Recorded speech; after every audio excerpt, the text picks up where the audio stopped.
Vamos a continuar con nuestras conferencias. Corresponde el turno al profesor José Castro, docente de este departamento de Sociología, Huamascapozalco, y nos hablará sobre la tecnología espacial de la información. Profesor. Las 2, 3 o 4.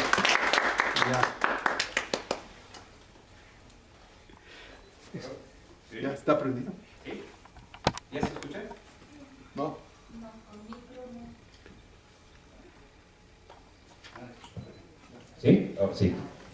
Bueno, primero, muchas gracias al grupo de Sociología de la Cultura por la invitación que me extendieron para presentarles el día de hoy un tema que desde hace algunos años yo vengo trabajando. Esta charla la titulé Las tecnologías de la información geográfica.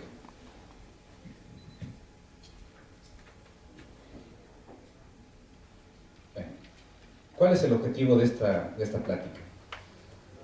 Mi intención del día de hoy es hacer un breve recorrido sobre 4 diferentes tecnologías de la información geográfica que forman parte de las tecnologías de la información y la comunicación. Ahora, este término genérico de tecnologías de la información y la comunicación, hay una cantidad impresionante de tecnologías que bajo este concepto podemos considerar. Yo el día de hoy me voy a enfocar a hacer este recorrido básicamente de estas tecnologías que están listadas, ¿no? Voy a iniciar hablándoles acerca de este tránsito de la cartografía, es decir, de los mapas análogos, es decir, hechos en papel, a lo que actualmente llamamos cartografía digital. Continuaré con la exposición de las tecnologías que se han desarrollado para, en el marco de lo que llamamos fotografías aéreas, ¿no? Después abordaré la percepción remota. Continuaré con los sistemas de información geográfica y finalmente con los sistemas de posicionamiento global o GPS, ¿no? Afortunadamente me tocó ser en este lugar, ocupar este lugar en el orden de las ponencias, que voy a hacer referencia a algunas de las ponencias que presentaron mis colegas anteriormente, ¿no? Ya en la ponencia de Pablo Vargas, hablaba un poco de los sistemas de posicionamiento global, ¿no? De los GPS. Bueno. En la actualidad, cuando uno intenta rastrear cómo en la actualidad le llamamos a estas tecnologías que nos permiten analizar la ubicación o la georreferenciación, encontramos al menos estos términos, ¿no?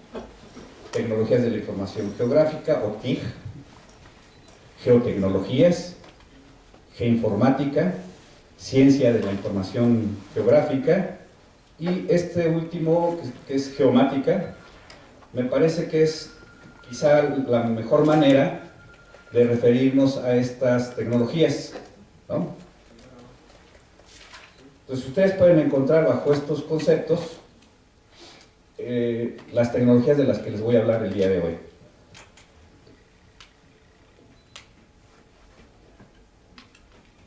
Quizás se pregunten, es un término relativamente reciente, o mejor dicho, muy reciente, este término de geomática, ¿no? Ya de hecho Pablo hacía referencia a ella en su exposición. Pero ¿qué es la geomática? Para algunos investigadores la definen de la siguiente forma, ¿no? La geomática es la ciencia y tecnología de obtención, análisis, interpretación, distribución y uso de información geográfica. La geomática comprende un amplio rango de disciplinas que pueden unirse para crear una visión detallada y comprensible del mundo real y de nuestro lugar en él.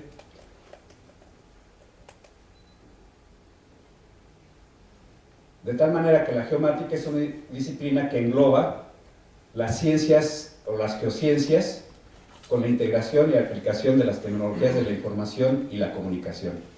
En suma, la geomática es la suma de las geociencias más las TICs, las cuales hacen posible lo que ya mencionábamos, la captura, procesamiento, análisis, interpretación, almacenamiento, modelación, aplicación y difusión de la información digital geoespacial, es decir, georreferencial.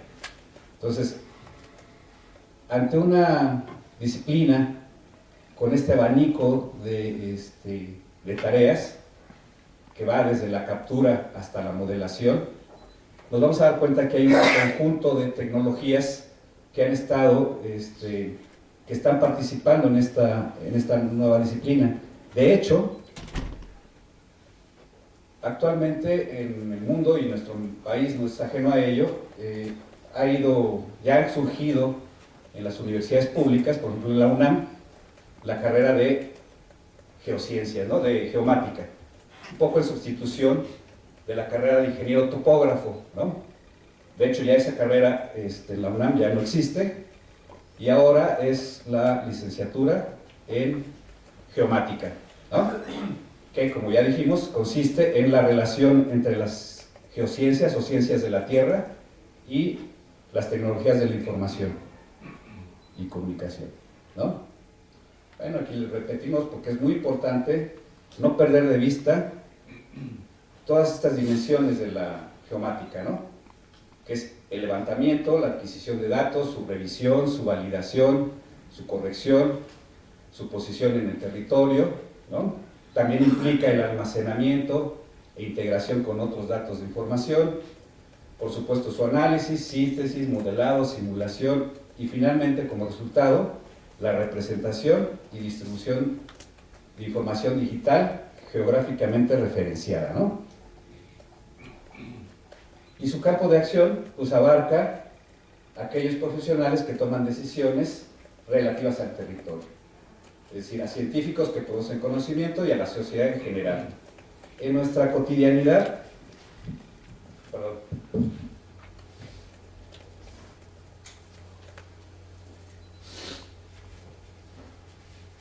a veces sin saber, estamos usando estas tecnologías, ¿no? Ya hablaba Pablo de esta capacidad ahora de ciertos teléfonos celulares de contar con un GPS, y que nosotros, como usuarios, no nos damos cuenta que esto forma parte de un conjunto de tecnologías que aquí vamos a llamar que pertenecen al campo de la geomática, ¿no? Igual y para la mayoría de la gente no es de su interés saber qué procesos tecnológicos están atrás de este aditamento que ahora contienen algunos celulares, ¿no? Por ejemplo, cuando ustedes piden una pizza a una cadena de estas que te dicen que si no llega en cierto tiempo, ¿no? No llega en cierto tiempo, claro que se enojaron, ¿no? Los de la cadena lo están por Sí, andar hablando. están hackeando el micrófono. Quizá no nos damos cuenta que atrás de esa posibilidad de estas empresas de decirte si no llego en tanto tiempo, no te entrego la pizza, no me la pagas, está todo este conjunto de tecnologías relacionadas con la geolocalización, ¿no?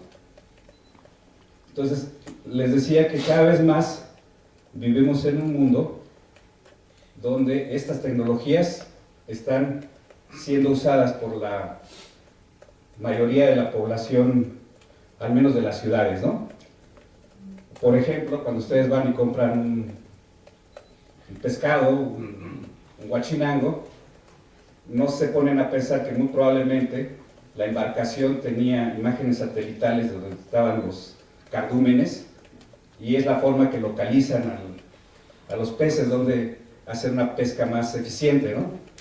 Y en fin, hay un montón de cosas en nuestra cotidianidad de las cuales recurren a estas tecnologías.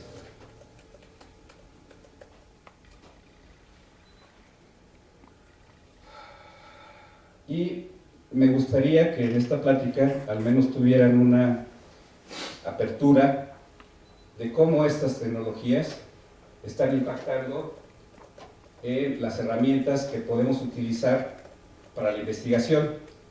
No voy a abordar mucho la parte de las cuestiones comerciales o mercadológicas, pero sí creo que sería bueno que ustedes empiecen a contemplar que estas tecnologías también son un recurso que podemos usar para hacer investigación social, ¿no? Evidentemente requiere cada vez más este tipo de tecnologías tener lo que llamamos trabajos multidisciplinarios, ¿no? Nosotros como sociólogos tenemos que empezar a incorporar en nuestra formación, esa es mi posición, al menos una serie de paradigmas que vienen de otras disciplinas. De hecho, si uno piensa en la formación de los sociólogos en México, el papel de la geografía prácticamente está ausente. Sin embargo, cuando uno, por ejemplo, ustedes como estudiantes inician a hacer su trabajo de investigación o un trabajo de investigación, seguramente les van a pedir que acoten dos cosas, ¿no? El tiempo y el espacio, ¿no? Pero nuestra concepción de espacio, como no tenemos una aproximación o una formación relativamente adecuada de geografía, pues terminamos reduciendo esta dimensión a, es que yo voy a hacer mi trabajo en la Ciudad de México, o voy a estudiar la colonia tal, ¿no? O me interesa los procesos políticos en el municipio de tal lado, ¿no? Pero más allá de eso, el territorio, ¿no? La dimensión espacial, se queda subsumida en otros intereses. Y entonces ahora, con la aparición de estas tecnologías de la información geográfica,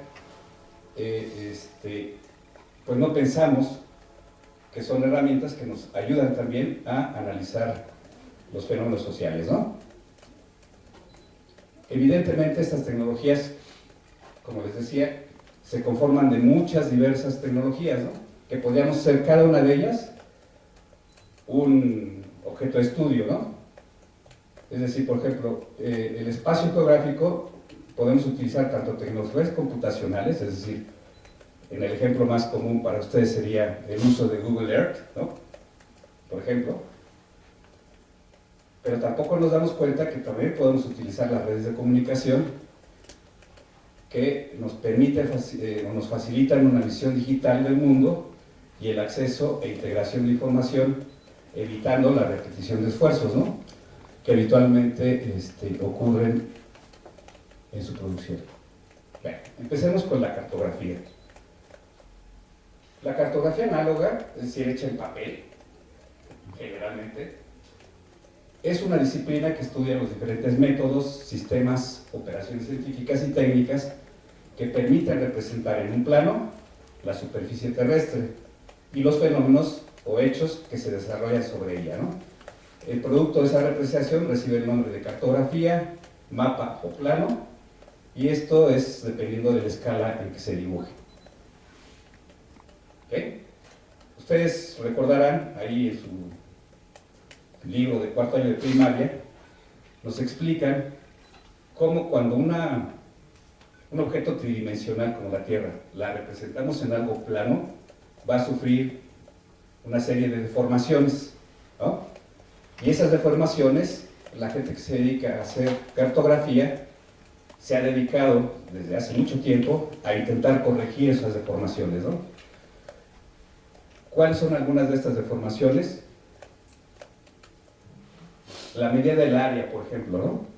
O la distancia. Si ustedes ponen el ejercicio clásico de primaria, te piden una naranja o mandarina, le pones 2 chinchillas, le quitas la cáscara, la aplanas y vas a ver cómo la distancia que habías medido estando la cáscara puesta, ¿no? Cambió cuando se aplana, ¿no? Y esto tiene muchas repercusiones en la representación cartográfica. De hecho, las más de las veces nunca pensamos en eso, ¿no? Cuando uno va a la papelería y pides un plano, ¿no? O un mapa de división política del país, pues nunca nos preguntamos en qué tipo de una cosa que se llaman proyecciones geográficas, ¿no? Está esa cartografía. Y justo las proyecciones geográficas son las herramientas que los cartógrafos han desarrollado en la historia para corregir esos errores, ¿no? Bueno, algunos ejemplos de cartografía, ¿no? La imagen que ven ahí es el mapa más antiguo del mundo. Es de origen babilónico y está sobre una piedra, ¿no? Es decir, el material, cuando yo digo análogo, generalmente es papel, pero la historia de la cartografía, desde los mapas hechos en piedra, a pergaminos, pinturas, o sea, los materiales han sido muy diversos en las que hemos hecho, la humanidad ha hecho esta necesidad de localizar las cosas en el territorio. También hemos utilizado distintas técnicas, ¿no? Formas de representar en un documento la localización de las cosas, ¿no? Este es un ejemplo que tomé, es una foto que tomé de un mapa que está en Cholula, pero es la diferente manera de representar la información, ¿no? Otro ejemplo más. Uno más. Este mapa es una fotografía de un mapa que está en el Museo de Querétaro, que es bien interesante darnos cuenta es cómo la estrategia o la técnica que utilizaron para representar, ahí están las parroquias que hay en la zona centro del país, ¿no? No alcanzan probablemente a ver que en el centro está la catedral, enmarcada por un cuadro, y alrededor están básicamente las iglesias que ahora están en lo que ahora llamamos el centro histórico, ¿no? Y cada uno de los círculos representa una parroquia. Se alcanza a ver el lago de Texcoco, ¿no? Y, como les decía, la humanidad ha utilizado muy diversas maneras de representar las cosas en el territorio, que hay en el territorio, que llamamos mapas, planos o cartografía. Esta imagen que ven del lado derecho es el dibujo o el mapa que hizo una alumna de la profesora Connolly en la materia de introducción a la sociología urbana. La maestra les pidió que hicieran un mapa de la Ciudad de México. Y el resultado de esta alumna fue lo que ven del lado derecho. Si ustedes lo analizan, se darán cuenta que, como dice la lámina, pues es un buen mapa, porque medianamente nos informa de forma muy general de los lugares que para esta alumna le parecieron importantes, ¿no? Marca con una figura de un avión el aeropuerto, ¿no? En el centro pone la Plaza Mayor, ¿no? Con la asta bandera, pone un conjunto de fábricas, zonas de vivienda, ¿no? Pone Perisur en la parte superior, y entonces decimos, bueno, puede ser un buen mapa, pero ¿cuál es su problema? Que no tiene un carácter técnico, ¿no? Por ejemplo, hay un acuerdo entre los cartógrafos, entre los geógrafos, que en las representaciones de un mapa el norte siempre se pone hacia arriba, ¿no? Lo que está en el norte va en la parte superior. Bueno, la compañera lo puso, el sur lo puso arriba, ¿no? Entonces, ¿eso de qué nos habla? De que hay un analfabetismo de las técnicas cartográficas, ¿no? Pero eso no quiere decir que no sea un buen mapa, ¿no? No cumple un cierto conjunto de normas para elaborar. Cuando me pidieron que me hablara sobre esto, me pareció importante mostrarles esta lámina que fue producto de una investigación que hizo este personaje que se llama André Michel Urrey en 1833, donde nos muestra la incidencia de suicidios en Francia, ¿no?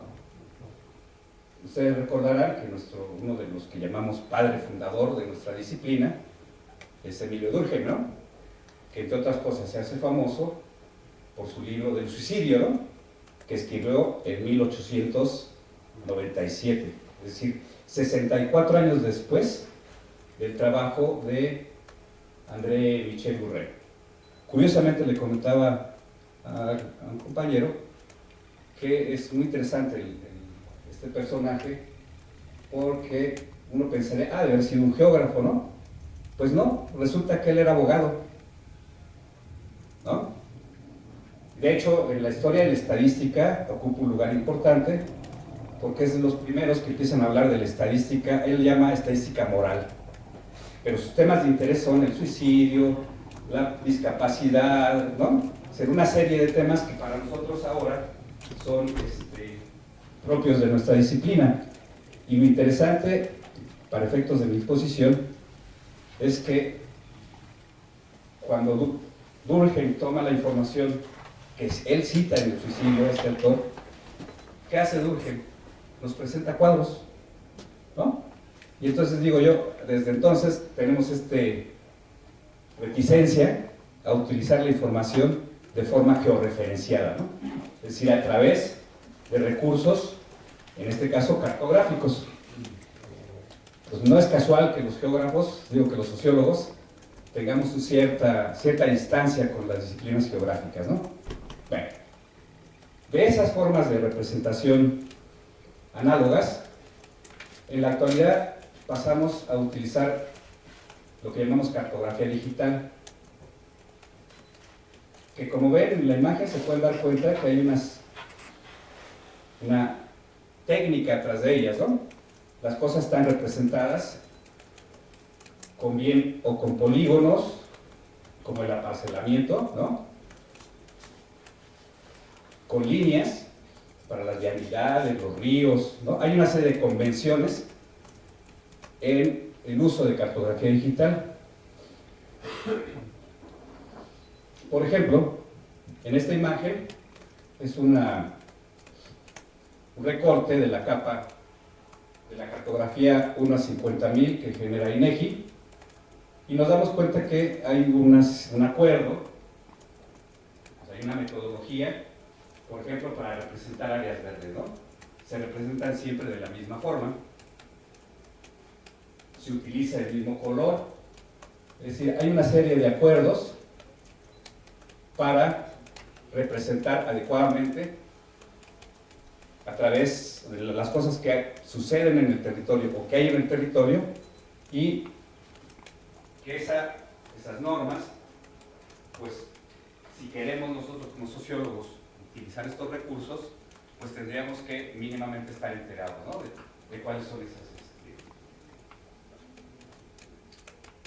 esos acuerdos disciplinares, ¿no? Bueno, pasamos a la fotografía aérea, como otro recurso que en la actualidad se utiliza para tener información sobre el territorio.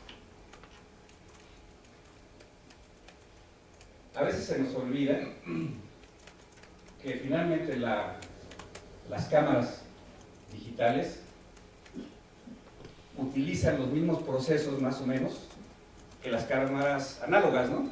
Hay evidentemente cambios, pero el principio rector son los que están ahí listados, ¿no? Es decir, hay una luz que entra a un recipiente oscuro a través de una pequeña abertura, hay un diafragma que se abre y se cierra para adquirir esta entrada de luz por un periodo de tiempo delimitado, y hay una lente que conecta y concentra esa luz. Cuando usábamos películas, ¿no? Esa luz, la luz hacía en la medida de la cantidad de la luz hacía una sensibilidad, esta película es sensible a esta luz, ¿no? Bueno, las cámaras digitales más o menos funcionan con estos arreglos, ¿no? De detectores que registran niveles de energía incidentes, ¿no? Recuerden que en una cámara fotográfica digital lo que registra son píxeles, ¿no? Es decir, una serie de cuadritos. Si uno se acerca mucho a una fotografía tomada con una cámara digital, vamos a ver que es una malla de cuadritos, y que cada cuadrito, el color, que adquiere cada cuadrito está determinado por un valor numérico, ¿no? Que va del 0 al 256, y este arreglo de estos píxeles es lo que nos permite ver la imagen, ¿no?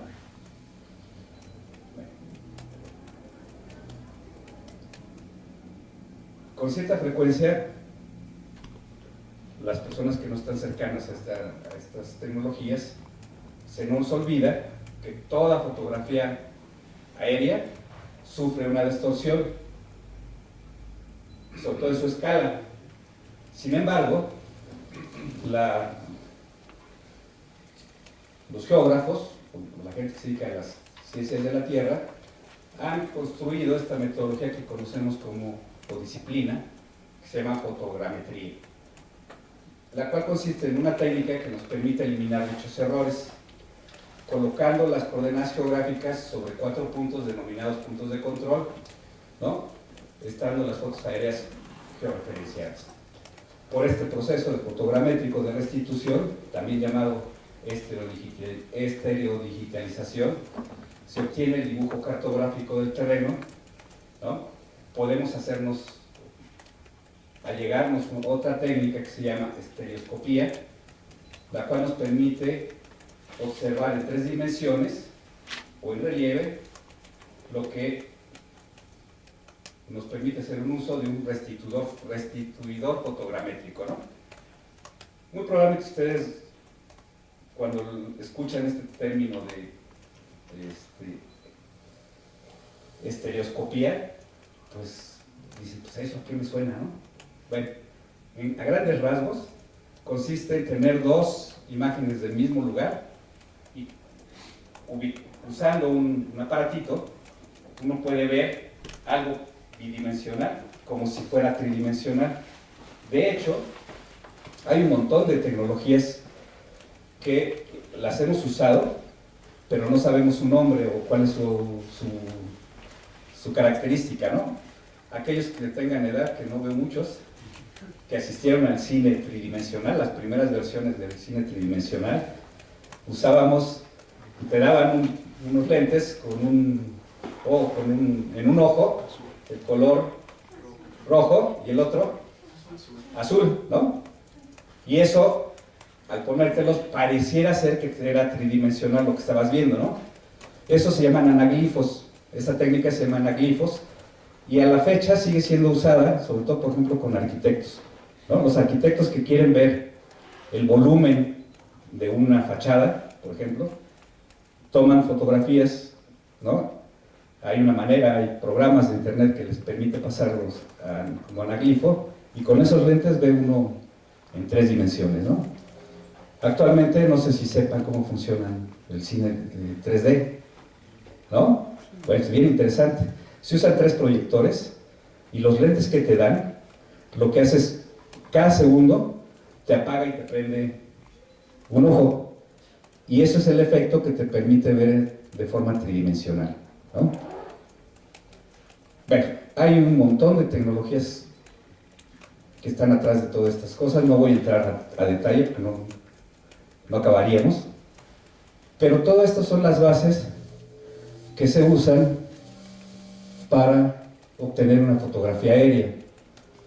En esta lámina les muestro a la primera persona en el mundo que tomó una fotografía aérea. En 1858 este personaje, su nombre está medio complicado de leer para nosotros, quizá por eso se le conoce mejor como Nadar, y en esa fecha tomó por primera vez una foto de París a 400 metros de altura. ¿Qué hizo? Pues en un globo aerostático, ¿no?, que estaba cautivo, es decir, anclado a la tierra, tomó una fotografía, ¿no?, y la publicó en un artículo de 1862, y alguien decía que lo que Nadar realmente había hecho era cambiar de nivel de arte, porque la fotografía se pensaba también como una disciplina artística, o se piensa, ¿no?, todavía, al nivel de ciencia y la utilidad del dibujo artístico a un instrumento de trabajo, ¿no? Entonces pasamos de ver, a partir de Nadar, de ver una fotografía como un objeto artístico, ¿no? Para convertir en esto a un instrumento de trabajo. Bien. La imagen del lado izquierdo es la fotografía que tomó Nadar a finales del 19, ¿no? Es muy interesante ver la historia de la fotografía aérea. Voy a mostrar algunas láminas que muestran la evolución. Del lado derecho tenemos una parte de París, pero ya en 1955. Uno puede apreciar el cambio de la calidad de la imagen, ¿no? Bien. A veces se nos olvida que por tecnología podemos entender no solo lo contemporáneo, ¿no? Es un instrumento como un papalote para hacer fotografía aérea que se usó en 1889, es tecnología, ¿no? Propia de esa época. Para 1903,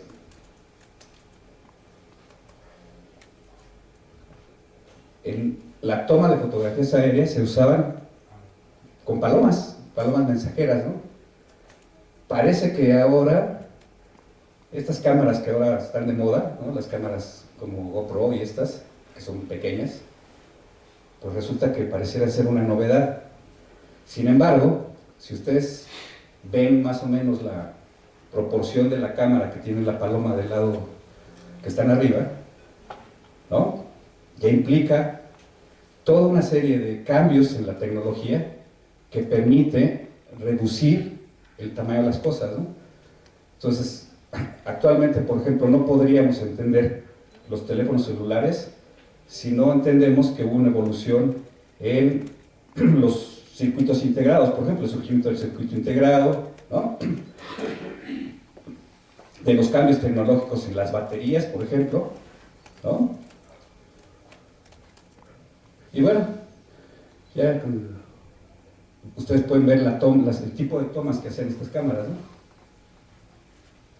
Evidentemente, mucha de esta tecnología primero surge en la industria militar, ¿no?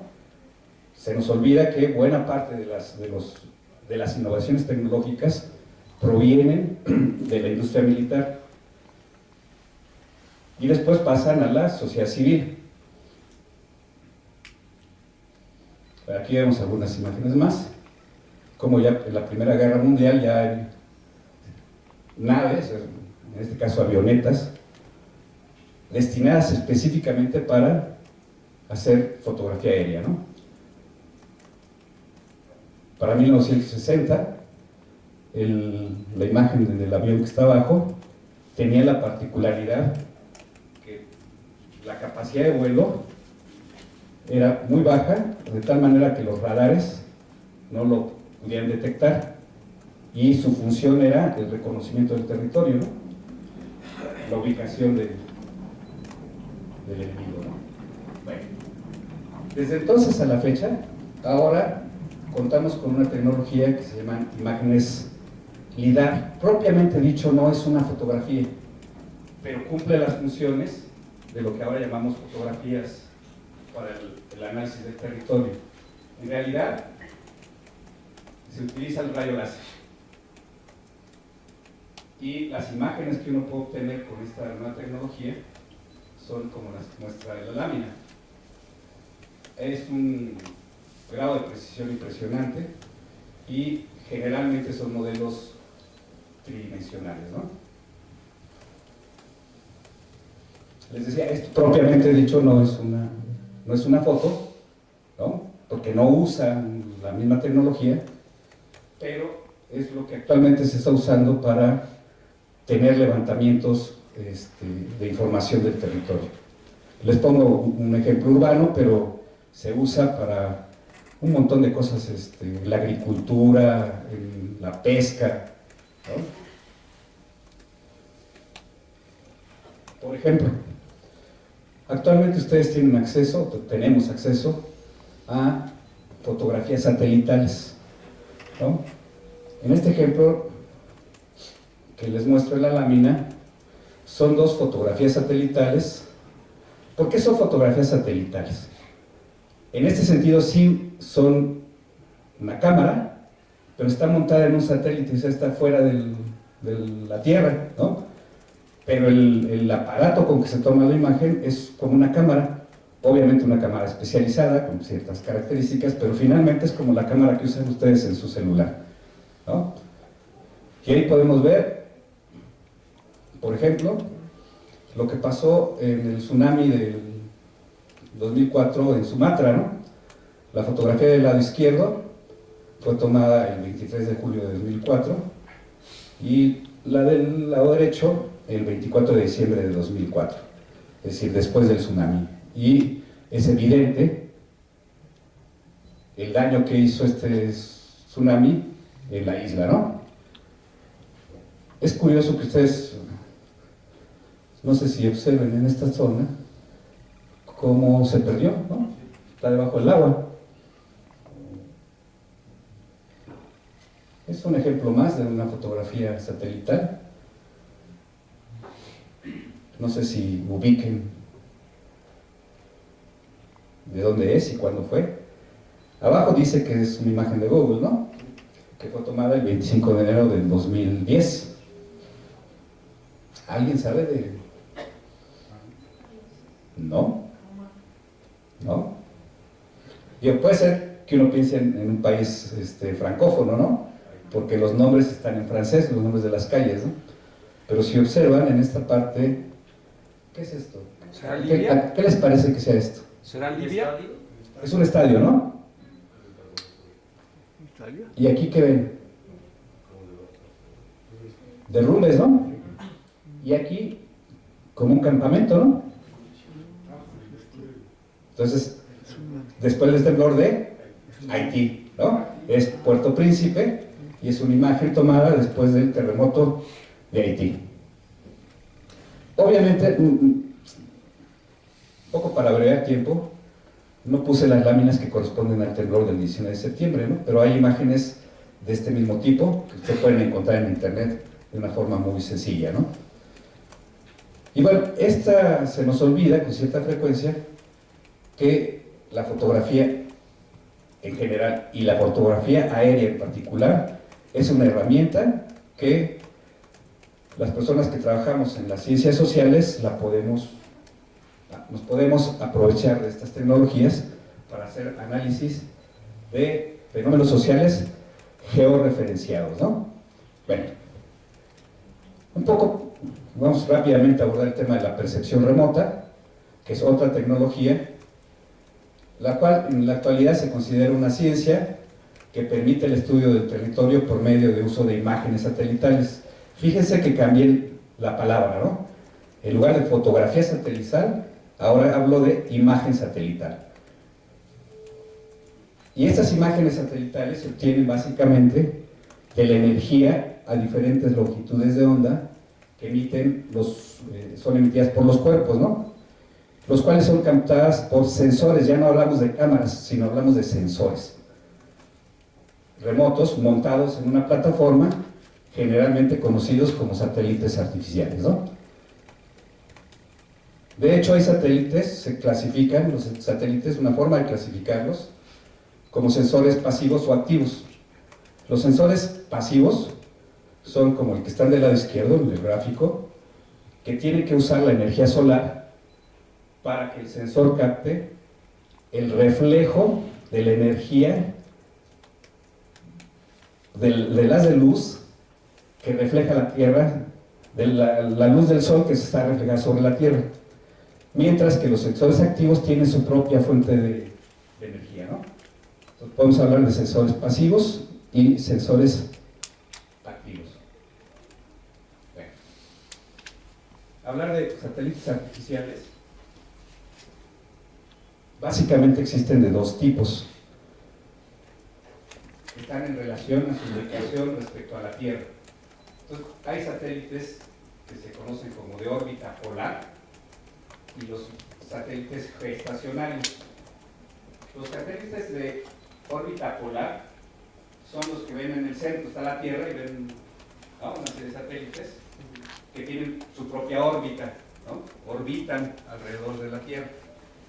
Mientras que los geoestacionarios, que son los que están más lejos de la Tierra, esos giran junto con la Tierra. Pues la diferencia es que mientras que unos, hay varias diferencias, pero la más relevante es quizás que los geoestacionarios siempre van a tomar la imagen de la misma zona de la Tierra, ¿no? Porque como giran con ella, pues solo están observando cierta parte de la Tierra. Mientras que los polares tienen su propia órbita, y entonces cada 24 horas le dan una vuelta a la Tierra. De hecho, los satélites de órbita geoestacionaria generalmente son para usos meteorológicos. Estas imágenes que ustedes ven de los ciclones, de los huracanes, ¿no? La prensa, los noticieros cada vez hacen más uso de ellas, ¿no? Todos los programas que nos dan la información del clima, pues utilizan imágenes satelitales producidos por satélites que son geoestacionarios. Mientras que las telecomunicaciones, es decir, la telefonía celular, hace uso de satélites polares. ¿Para qué se usa esto de las imágenes satelitales? Entre otras muchas cosas, para monitorear cambios en la Tierra, ¿no? En este ejemplo es una evaluación del impacto de la reforma agraria en Rumania entre 1990 y 94 sobre el tipo de cultivo, y lo hacen utilizando unas imágenes de un conjunto de satélites que se llaman Landsat, ¿no? Más el complemento de estudios de campo y análisis estadístico. Y esto es un ejemplo que tomé de la FAO. Este tipo de aplicaciones son impulsadas por organismos internacionales, se imparten muchos cursos actualmente, y hacen una combinación de los sistemas de información geográfico, que después voy a hablar de ellos, con lo que se llama procesamiento de imágenes satelitales.